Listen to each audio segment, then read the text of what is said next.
こんにちは。ご覧いただきましてありがとうございます。アートディーラーズショー太郎です。今日は12月3日ということで、マイアミのアートフェア真っ只中。行きたかったですよね。僕の知り合いは何人か行っているような様子をインスタグラムで見かけましたけれども、羨ましい。行きたいですよね、皆さんもね。ということで今日はアートフェアの話を少ししようかなと思ってるんですけれども、世界中にはいろんなアートフェアがあります。頂点はやっぱりアートバーゼル。スイスのアートバーゼル、マイアミビーチ、今やってますよね。それと、香港。このあたりがやっぱり最高レベルのというか、最大規模というかですね。そういったアートフェアになるんですけれども、そこからいろんなフェアがブワーっと世界には存在しているんですけれども、例えば今で言うと、今ちょうどマイアミアートウィークということで、ものすごい数のアートフェアが乱立してフェアを同時期に開催しているわけですけれども、いくつか挙げていきますと、もちろんマイアミアートバーゼルですね。スコープマイアミビーチ。アンタイトルドマイアミビーチ。アートマイアミ。コンテクストアートマイアミ。ピンタマイアミ。スペクトラムマイアミ。とにかくなんとかかんとかマイアミ、なんとかかんとかマイアミっていうフェアがですね、しかも結構な規模のものがたくさんあるわけですね。マイアミだけでも今これぐらいのフェアが実際に行われているということで。もちろんアートフェアといっても、アメリカ、欧米とかだと、教会の隣の公園で、屋台みたいな、ハリボテ小屋というとちょっとあれですけど、枠を組んで、自分の作品をアーティストが売っている、ちょっとバザーみたいな感じのフェアもあったりもして、ピンからキリまでたくさんあるわけですね。で、僕のこのチャンネルでも、アートフェアのまとめ、アメリカのアートフェアのまとめとか、アジアのアートフェアのまとめやってますんで、大体そこに出てきているのが、いわゆる我々がというか、今の現代アートの主要なアートフェアをピックアップしている動画上げてますんで、そちらもぜひ見ていただければと思いまして、これはね、アートフェアに関してはアーティストの立場と、ギャラリーとしての立場。というのがまた全然変わってきますので、その辺をお話ししようかなと思ってますけど、アーティストとしての立場から言うと、もし世界的に活躍したいという気持ちがもちろんあるというのであれば、僕がまとめているアートフェアぐらいのレベルというか、そういったところに進出していくというのが道筋の一つになってくると思うんですね。ただやっぱりアートフェアっていうのは基本的にはギャラリー主体、アーティストが直接申し込みをしたり、参加をしたりっていうことではないので、ここが一つアートフェアに出展する、難しさでもあったりするんですけれども、アートフェアと聞くと名前がかっこいいように聞こえますけれども、簡単に言うと展示即売会ですので、もちろんそれだけの目的じゃなくて、オーディエンスにインパクトを与える、印象を与えるという重要な役割もありますけれども、ギャラリーはあくまでもビジネスでやっている部分がありますので、ある程度アーティスト活動をやっていると、皆さんも一度はメールとかで来たことあるかもしれないですけれども、いわゆるルーブルで展示をしませんかみたいな話が来たりしますね。参加費20万ですとか。いわゆるカルーセルルーブルといったような、そのフェア自体を特に批判するわけではないんですけど、ルーブルという名前がついているから、ルーブル美術館でやったみたいになった印象を持ったりするんですけれども、実際はルーブル美術館の地下のコンコースに、イベント催事場の貸しホールがあって、そこで行われている、バザーみたいな。ブースもすごくちっちゃいですし、アートに興味のある人とかが来ますけれども、美術館とは別の施設になるんで、ルーブルでやりましたとかね。確かにルーブルの施設ではありますけれども、ルーブル美術館ではないと。で、ルーブルで展示します。ルーブルで展示しました。それを見て、わー、ルーブル美術館でやったなんてすごいですね。とかね。先日ルーブル美術館でも展示された何々さんの展示に行ってきました。素敵です。さすがです。みたいなね。そういうオーディエンスもそういう風になっちゃうっていう。これはですね、実に、勘違いというかですね、悪気があってというわけではないんですけれども、特に僕のこのチャンネルを見ている方は、その辺はね、分かっていただいている方も多いと思いますけれども、改めてですね、アーティストの方、見ている方は、しっかりとしたアートフェアに出ていきたいですねということがまず一つありますね。日本人はフランスがとにかく好きなんですね。アートイコールフランスです。もちろんそうなんですけれども、今の現代アートの流れというか、今のアーティストにとってはフランスが悪いわけではないんですけれども、申し訳ないですけどフランスではないと。じゃあなぜペースギャラリーとかガゴーシアンギャラリーとか欧米のメガギャラリーがなぜアジアにどんどん進出してきている。特にね、ソウル。この番組でもいつも言ってますけれども、ソウルにアジアの視点を出している。そして香港、新しいクリスティーズも拡張しますし、ソウルのペースギャラリーも大きくしますし、その人たちはアートのプロの人たちなんですよね。アートマーケットのプロ、アートの最前線にいる人たちがそういう動きをしている。これが答えじゃないかという。では今度はアートフェアを参加する側の立場、アプライする側、ギャラリーとかの立場でお話ししてみたいと思いますけれども、大変です。アートフェアは大変。もちろん、行ってしまえば楽しいんですよね。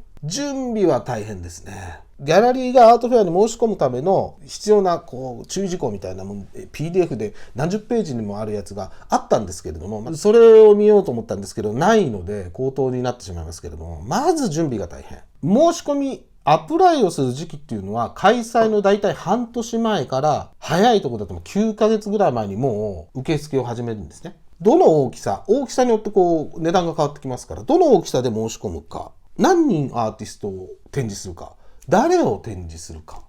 そういったフロアプランっていうのをドンって出すんですね。これは本当にフェアにもよるんですけれども、審査の段階で何十万かというデポジットを入れなきゃいけないところもある。もちろんそれは審査に落ちれば返ってくるものになるんですけれども、で、ギャラリーも審査をされます。どんなギャラリーなのか、どんなアーティストを扱っているのか、どんな他のアートフェアに出ているのかとか、どれぐらいのキャリアがあるのか、アーティストがアーティストステートメントを大事にしますよね。作りますよね。ギャラリーにもあるんです。ステートメントによって、そのランクじゃないですけれども、レベルというか、立ち位置、そういうものをギャラリーも作り上げようとしている。特にプライマリーギャラリーはそうですね。どういうフェアに出ていくかっていうのもちゃんと考えたり、どういう作家を扱うっていうのも、ギャラリーのプランによってやっぱり変わってくる。例えば、コンテクストだったかな、アートマイアミだったかな、その辺ぐらいのレベルのフェアになると、ギャラリーはいいけど、この作家はダメっていうような言い方をされて、うちのフェアと合わないから、うちコンテンポラリーなんで、みたいな感じで、ギャラリーは OK が出ても、この作家じゃない人でお願いします、みたいなのをフェアから直接言われたり、そっちの方が少ないと思いますけどね。あんまりフェア側が、作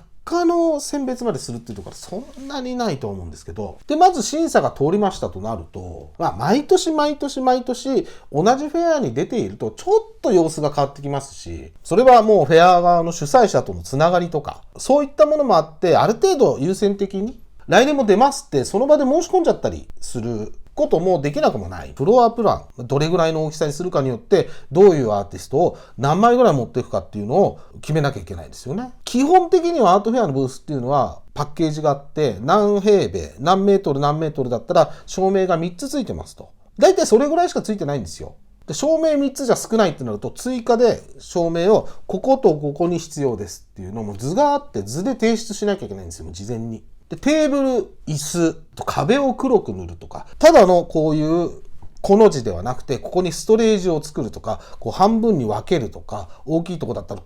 壁を立てるとかっていうのも、もうそれを事前に発注する。だからついたらもうそうなってるわけですから、会場入りした時には。そういったものを事前に何が必要でどうでこうでっていうのをもう決めなきゃいけない。結構早い段階に。それも全部追加いくらってかかってくるわけですよ。アートフェアって冊子を作るんですね。そこに今回参加しているギャラリー、全部のギャラリー、あとブースのマップとか、その主催者とか、あとスポンサーの広告とかっていうのもこんな分厚いね、本があるんですよ。で、見開きで1ページずつとか、そういう感じで、全部ギャラリーの名前、住所、で、ディレクターが誰なのかみたいな。で、取扱いアーティスト。で、メインの作家が一人、ボーンって載ったりするんですよね。そういう紙媒体もあるって考えると結構前段階でハイレゾ、高画質の写真が必要になってくるわけですね。あとはですね、アプライの書類っていうのがその PDF で何十枚もあって、ギャラリーのプロフィールとかいろんなことを書くフロアプランですね。で、どういうアーティストのプロフィールとかそのアーティストステートメントと画像一個一個ファイルに入れて、ファイルの名前もそのアーティストの名前とかにして、で、これが英語です。英語かその国の母国語。台湾だったら台湾語と英語のアプライ。たまに台湾とか韓国だと日本語の資料が別でくれたりしますけれども、だいたい翻訳がもうよくわかんない感じになってるとか、中国語がわかる人は中国語でいいですし、韓国語がわかる方は韓国語でできますけれども、基本英語。そんな前にフロアプランって言われても結構困っちゃうんですよね。毎年同じだったらいいですけど。じゃあ今度はお金の話ですけど、ブース代、アートフェアのブース代、もう本当にピンキリです。香港のアートセントラル、3月にありますけれども、ブース代、だいたい300万円ぐらい。で、ホテルフェアとかになると、50万円とか。大きさにもよるんですよ。それこそ300万円から1000万円っていうブースにもなってきますけれども。じゃあ、例えば300万円のブースに申し込みました。で、経費がかかりますね。日本から行くとなるとっていう前提ですけど、飛行機代、ホテル代、節約すればいろんなことができてきますけれども、基本的にはなんだかんだご飯食べたりとか、いろんなことがありますから。それとシッピング。じゃあ例えば船で送りますとか、飛行機で送りますと言ってもですね、まずアート作品、保険をかけて送るためにはクレートというのが必要になってきます。木でできたでっかい箱ですね。海外発送で保険をかけてちゃんと送るとなるとですね、そのクレートに入れてないと、それかプロの運送会社に梱包をお願いするかといってもクレートに入れるでしょうけど、クレート代、作品の物量とか金額とかにもよってきますけれども、もちろん。それはなぜかというと保険です。保険屋さんがクレートも入れてない、ただ段ボールに巻いただけのやつに、最低限それぐらいしっかりしたクレートで運んでいたのに壊れちゃったというところの保険なんで、そうなってくるともう300万円だったのが大体この辺でもう400万円ぐらいにはなってると思いますね。シッピング代とかなんだかんだでね。これはプライマリーの場合で考えると、経費400万かかったとします。持っていった作品を売ることで、これをまずペイしないといけないですよね。アーティストさんに支払う、そのコミッション的な何%か渡すってなると、300万円のブース、100万円の経費かかったブースで、売上が400万円でしたでは、ギャラリーとしては成り立たないですよね。じゃあ、いくら売ればいいんだろうってことになってきますよね。そう考えると、どれぐらいの金額帯のもの、どれぐらい売らなきゃいけないってことになってきますよね。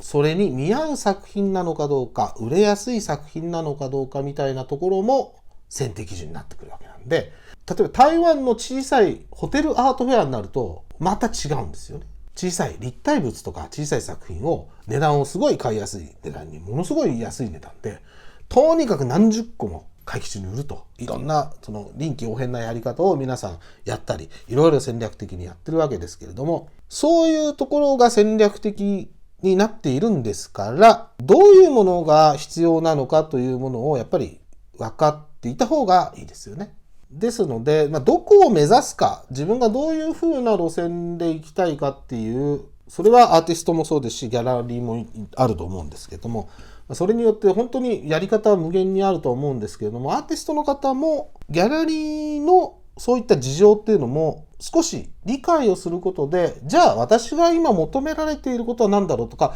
ここに行きたいためにはこれをやらなきゃいけないのかなっていうのが少し見えてくるのかなという気もしてますね。今日はこんな感じでアートフェアの話を少ししてみました。早く皆さんで海外、僕もこのチャンネルで海外のアートフェアのレポートとか自分が行って見てきた感想とかを話せるようになったらいいなと思っております。ということで今回はこの辺で、最後までご覧いただきましてありがとうございました。さようなら。